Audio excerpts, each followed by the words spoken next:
ব্রততী পরম্পরা ডিজিটাল নিউজে আপনাদের সকলকে স্বাগত জানাই। আজকের শিরোনামে কেমন আছে কবির ছোট নদী কোপাই? কলকাতা আন্তর্জাতিক পুস্তক মেলা 2024 বই পাগলদের সেরা ঠিকানা। কবি অনিন্দ রায়ের শ্রেষ্ঠ কবিতা সংকলনের বই প্রকাশ। আজকের প্রীতি বাঙালি ভারতের প্রথম বাঙালি যুদ্ধ বিমান চালক।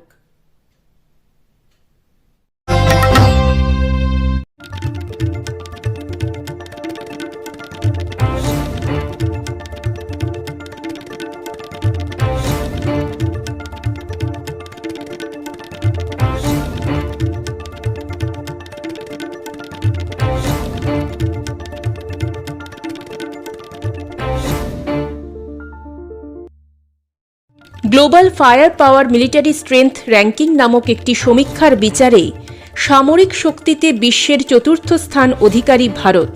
প্রথম স্থানে অবশ্যই আমেরিকা, এরপর দ্বিতীয় ও তৃতীয় স্থানে আছে যথাক্রমে রাশিয়া ও চীন। 2006 সাল থেকে বাহিনীতে সেনা সংখ্যা, সামরিক সরঞ্জাম, অর্থনৈতিক স্থিতাবস্থা ইত্যাদি 60টি বিষয়ের নিরিখে 145টি দেশের সামরিক শক্তির বিচার করা হয় এই সমীক্ষায়। দেশের সামরিক পরিকাঠামোকে আরও মজবুত করতে 2023-24 আর্থিক বছরে ভারতে প্রতিরক্ষা খাতে 7,260 কোটি মার্কিন ডলার বরাদ্দের প্রস্তাব রাখা হয়েছে। গুরুত্ব দেওয়া হয়েছে দেশীয় প্রযুক্তিতেও। পরীক্ষার দিন অপরিবর্তিত রেখেই এগিয়ে এলো মাধ্যমিক ও উচ্চ মাধ্যমিকের সময়। এবার 9টা 45 মিনিটে শুরু হবে দুই পরীক্ষা। এর আগে মাধ্যমিক পরীক্ষা শুরু হতো 11টা 45 মিনিটে, উচ্চ মাধ্যমিক হতো 12টায়। এই বছর থেকে তার পরিবর্তে সকাল 9টা 45 মিনিটে শুরু হবে দুই পরীক্ষাই।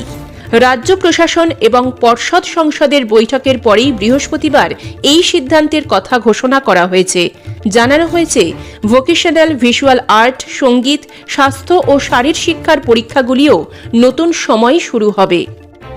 বিশ্বের 90টিরও বেশি দেশের প্রায় 16,000-এর বেশি শিক্ষার্থীর মধ্যে নিজের দক্ষতাকে অনন্যভাবে ফুটিয়ে তুলে মাত্র 9 বছরেই বিশ্বের সবচেয়ে মেধাবী ছাত্রী হিসাবে তালিকায় নাম উঠেছে পৃষা চক্রবর্তীর। আমেরিকায় বসবাসকারী ভারতীয় বংশোদ্ভূত Prisha Chakraborty Johns Hopkins Center for Talented Youth প্রতিযোগিতায় বিশ্বের সবচেয়ে মেধাবী শিক্ষার্থীর তালিকায় প্রথম স্থান অধিকার করেছে। এর আগে মাত্র 6 বছর বয়সে জাতীয় স্তরের NNET পরীক্ষায় 99% নম্বর পেয়ে আইকিউ সোসাইটির সদস্যপদ লাভ করেছিল সে। উৎসটি তার ঝাড়খণ্ডের খেজুরি গ্রামে, কিন্তু এই বাংলায় তার পরিচিতি ঘটেছে রবীন্দ্রনাথ ঠাকুরের কবিতার মাধ্যমে। তিনি এই নদীর নাম রেখেছিলেন কোপাই, যা বোলপুর শান্তিনিকেতন হয়ে হাঁসুলি বাঁকি বক্রেশ্বরের সাথে মিশেছে। এই নদী বর্ষা জলে সৃষ্ট হওয়ায় বছরের বাকি সময় সত্যিই তাতে হাঁটু জল দৃশ্যমান, কোথাও বা শুকনো ঘাসের জঙ্গল, আর সেটাকেই দখল করে নদীতে অবৈধ নির্মাণ কাজ শুরু হয়েছিল শান্তিনিকেতনের গোয়ালপাড়া সংলগ্ন অঞ্চলে। সঙ্গে নদী পাড়ের নানা জায়গায় ইটভাটার বাড়বাড়ন্ত তো আছেই। একদিকে কবির বিশ্বভারতী হেরিটেজ তকমা পেল, অন্যদিকে কবির স্মৃতি বিজড়িত এই নদীর এমন অবহেলিত দশা।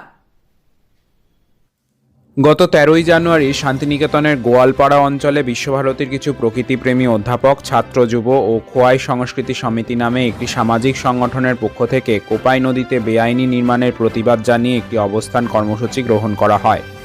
যে নদী কবিগুরু রবীন্দ্রনাথ ঠাকুরের সাহিত্য সংস্কৃতির অন্যতম একটি অঙ্গ এবং বোলপুর শান্তিনিকেতন সহ বীরভূমের বেশ কিছু অংশের জনজীবনের সাথে জড়িত, সেই নদীর গতিপথের প্রাকৃতিক বৈশিষ্ট্যটিকে নষ্ট করে এই ধরনের নির্মাণ কাজ শুরু করাটা কী করে স্থানীয় প্রশাসনের নজর এড়িয়ে যায়, সেটি একটি বড় প্রশ্ন হয়ে দাঁড়ায়।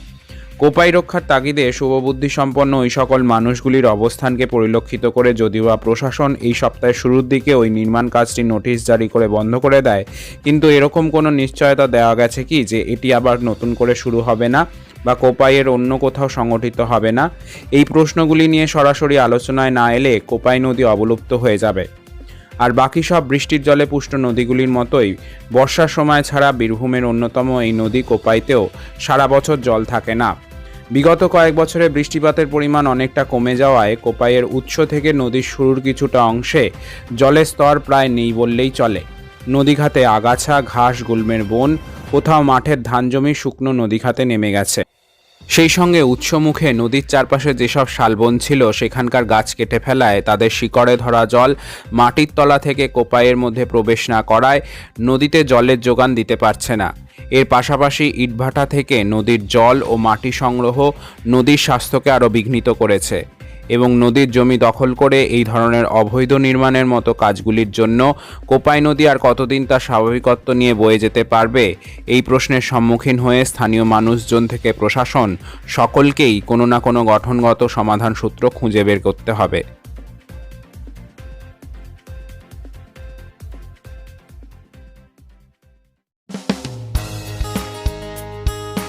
ব্রততী পরম্পরা ও কাব্যায়নের বিভিন্ন শাখায় অফলাইন ও অনলাইন আবৃত্তি প্রশিক্ষণের জন্য ভর্তি চলছে।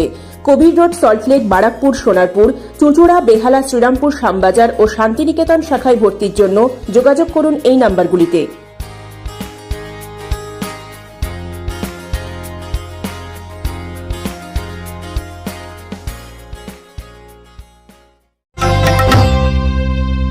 গত 18 জানুয়ারি বৃহস্পতিবার উদ্বোধন হয়ে গেল 47তম কলকাতা আন্তর্জাতিক পুস্তক মেলার। বিগত কয়েক বছরের মতো এবছরেও মেলাটি বসেছে সল্টলেক করুণাময়ী বইমেলা প্রাঙ্গণে।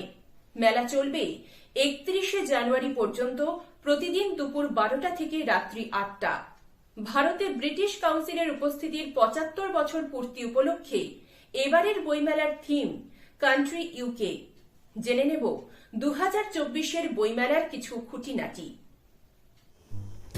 পাবলিশার্স অ্যান্ড বুকসেলার্স গিল্ড আয়োজিত কলকাতা আন্তর্জাতিক পুস্তক মেলার আকর্ষণ এড়ানো প্রায় অসম্ভব। অনেক উত্থান পতন, স্থান পরিবর্তন সত্ত্বেও বইমেলা বললেই বাঙালি এই কলকাতা আন্তর্জাতিক পুস্তক মেলাকেই বোঝে। গত বৃহস্পতিবার পশ্চিমবঙ্গের মুখ্যমন্ত্রী উদ্বোধন করলেন এই মেলার। গিল্ড সূত্রে জানা গেছে, এবারের বইমেলায় বেশ কয়েকটি নতুন বিষয় রয়েছে। ভারতের প্রায় সব প্রদেশের প্রকাশনা সংস্থা অংশ নিচ্ছেন এই মেলায়। অন্যান্য প্রায় 20টি দেশও অংশগ্রহণ করেছে এবারের বইমেলায়। বাংলাদেশ প্যাভিলিয়ন সাজানো হয়েছে একেবারে নতুন করে। এবারে বইমেলার মাঝেই হবে বৃক্ষরোপণ উৎসব। উৎসাহী মানুষ যাতে এই মেলায় সহজেই পৌঁছতে পারেন সেজন্য হাওড়া, শিয়ালদা ও এসপ্ল্যানেড চত্বর থেকে থাকছে বিশেষ বাসের ব্যবস্থা। ইস্ট ওয়েস্ট মেট্রোও বইমেলা উপলক্ষে বাড়াচ্ছে তাদের ট্রেনের সংখ্যা। ব্যবস্থা সব পাকা, শুধু মুঠোফোনের আকর্ষণ পেরিয়ে আজকের জেনারেশন কতটা বইমুখী হয় সেটাই একমাত্র দেখার।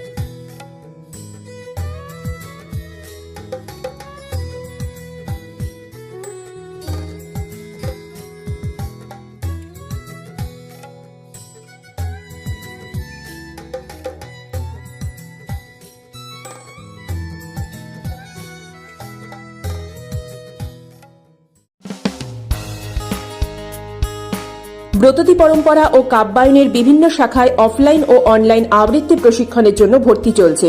কবির রোড, সল্টলেক, বারাকপুর, সোনারপুর, চুঁচুড়া, বেহালা, শ্রীরামপুর, শ্যামবাজার ও শান্তিনিকেতন শাখায় ভর্তির জন্য যোগাযোগ করুন এই নাম্বারগুলিতে।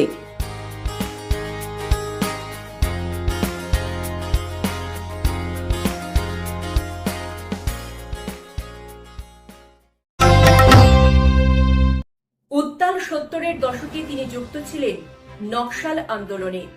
সেই উদ্যমী যৌবনেই তার লেখা শুরু। মানুষের ভাঙাচোরা জীবনযাপনের নানা ছবি, শোষণ ও অত্যাচারে জর্জরিত হওয়ার নানা কথা তার কবিতার ভাষার মাধ্যমে ফুটে ওঠে, যা সমাজতান্ত্রিক রাজনীতির অঙ্গ হয়ে ওঠে। 1969-এ প্রশাসনিক পরোয়ানার হাত থেকে রক্ষা পেতে তিনি দেশ ছেড়েছিলেন। তিনি সাম্যবাদী কবি ও লেখক মনীন্দ্র রায়ের পুত্র অনিন্দ্য রায়। প্রকাশিত হয়েছে তার কয়েকটি কাব্যগ্রন্থ। এবারে তার শ্রেষ্ঠ কবিতার সংকলনটি প্রকাশিত হচ্ছে দেশ পাবলিশার্স থেকে। এই উদ্দেশ্যে তার লন্ডন থেকে কলকাতায় আসা। ব্রততী পরম্পরা ডিজিটাল নিউজের ক্যামেরায় দিলেন বিশেষ সাক্ষাৎকার গ্রহণে শ্রাবন্তী বসু। আজকের বুলেটিনে রইল সাক্ষাৎকারের কিছু অংশ।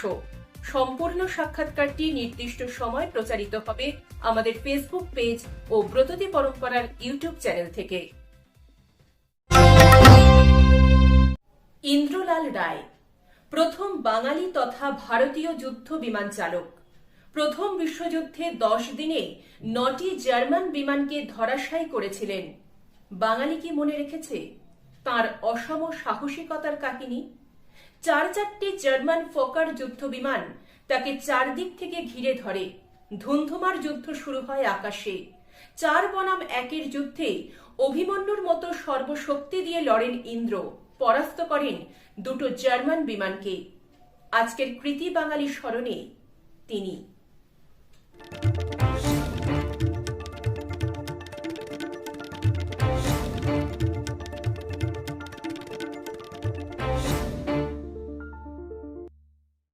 উত্তর ফ্রান্সের এস্তেভেলেস কমিউনাল সেমেটারির একটি সমাধির ওপর এই শব্দগুলো লেখা। তিনি মারা গিয়েছেন তাঁর আদর্শকে ভালোবেসে। এই সমাধির তলায় যিনি নিশ্চিন্তে ঘুমোচ্ছেন, তাঁর জন্ম ফ্রান্স থেকে কয়েক হাজার মাইল দূরে, কলকাতায়।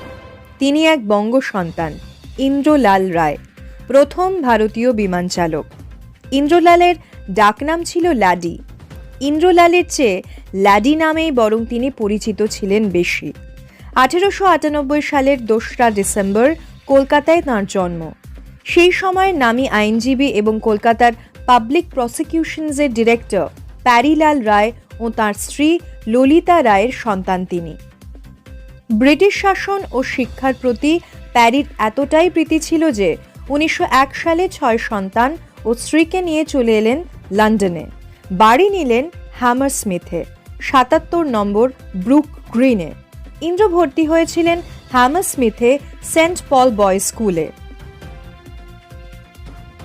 পড়াশোনা, সমাজসেবা, খেলাধুলো, সঙ্গীত সবকিছু নিয়ে লন্ডনের দিনগুলো হৈ হৈ করে কাটছিল ললিতা ও তাঁর ছেলে মেয়েদের। এই সুখী জীবনে ছেদ পড়ল 1914 সালে। প্রথম বিশ্বযুদ্ধ শুরু হলো। ইন্দ্রর দাদা পরেশ রায় প্রথম ভারতীয় যিনি ব্রিটিশ রেজিমেন্টে যোগ দিয়েছিলেন। সেই সময় ইন্দ্রলালের বয়স 15। দাদাকে দেখে তিনি যথেষ্ট উদ্বুদ্ধ হয়েছিলেন। ঠিক করেন পড়াশোনার গণ্ডি পেরিয়ে তিনিও সেনাবাহিনীতে যোগ দেবেন। তারই প্রস্তুতি নিতে স্কুলে ক্যাডার ফোর্সেও যোগ দিয়েছিলেন। ল্যাডি উঠতে চেয়েছিলেন আকাশে, তাই রয়্যাল ফ্লাইং কর্পসে যোগ দেওয়ার জন্য আবেদন করেন তিনি। কিন্তু কমজোরি দৃষ্টিশক্তির জন্য পরীক্ষায় উতরতে পারলেন না। ভেঙে না পড়ে ইন্দ্র ব্রিটেনের সবচেয়ে নামী চোখের ডাক্তারের কাছে গিয়ে চিকিৎসা করালেন। ফের একবার আবেদন করলেন এবং এবার তিনি সসম্মানে পাশ করলেন। মায়ের কাছে বিদায় নিয়ে যুদ্ধে গেলেন। জুলাই 1917 অক্সফোর্ডে ট্রেনিং শেষে 18 বছর বয়সী ইন্দ্রলাল 56 নম্বর স্কোয়াড্রনে সেকেন্ড লেফটেন্যান্টের পদে যোগ দেন। ফ্রান্সের ওয়াদোমে পোস্টিং হয় তাঁর। এয়ারফোর্সে ইন্দ্র তখন বেশ জনপ্রিয় ছিলেন। 22 জুলাই প্রথম বিশ্বযুদ্ধ শেষ হওয়ার 4 মাস আগের ঘটনা। ফ্রান্সের আকাশে ইন্দ্র উড়ছেন। তার মন হিসাব কষছে শত্রুপক্ষের বিমানকে ধূলিসাৎ করার। আর ঠিক তখনই 4 জার্মান ফকার যুদ্ধ বিমান তাঁকে চারদিক থেকে ঘিরে ধরে। ধুন্ধুমার যুদ্ধ শুরু হয় আকাশে। 4 বনাম 1-এর যুদ্ধে অভিমন্যুর মতো সর্বশক্তি দিয়ে লড়েন ইন্দ্র। পরাস্ত করেন 2টো জার্মান বিমানকে, কিন্তু শেষ রক্ষা হলো না। একটি জার্মান বিমানের সঙ্গে মুখোমুখি ধাক্কা খায় তাঁর বিমান। শেষ হয়ে যায় ল্যাডির আকাশে ওড়ার স্বপ্ন। লন্ডনে বসে ললিতা জানতে পারেন তার মেজ ছেলে মিসিং ইন অ্যাকশন। 1918 সালের সেপ্টেম্বর মাসে ইন্দ্রলাল রায় যে বিমান দুর্ঘটনায় মারা গিয়েছেন তা পরে নিশ্চিত করে রয়্যাল এয়ারফোর্স। ওই বছরই রয়্যাল ফ্লাইং কর্পসের নাম বদলে হয় দ্য রয়্যাল এয়ারফোর্স। এর 3 দিন পরে তাঁকে মরণোত্তর দ্য ডিস্টিংগুইশড ফ্লাইং ক্রস সম্মানে ভূষিত করা হয়। তিনি প্রথম ভারতীয় যিনি এ সম্মান পেয়েছিলেন। তার মানপত্রে লেখা হয়েছিল, ইন্দ্রলাল রায় ভীষণ সাহসী ও দৃঢ় প্রতিজ্ঞ এক অফিসার, যিনি 13 দিনে 9টি জার্মান বিমানকে পরাস্ত করেছেন। এই স্বল্প সময়ের মধ্যে তিনি অসাধারণ প্রতিভা দেখিয়েছেন।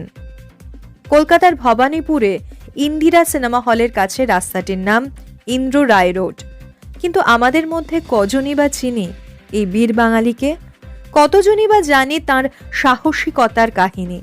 বাঙালির ভীতু ঘরকুনো তকমাকে যে মানুষটা মুছতে চেয়েছিলেন, আজ সেই কৃতি বাঙালি ইন্দ্রলাল রায় বিস্মৃত।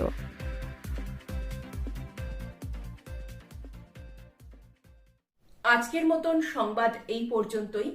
পরবর্তী সংবাদ আগামী রবিবার ঠিক সন্ধে 7:30টায়।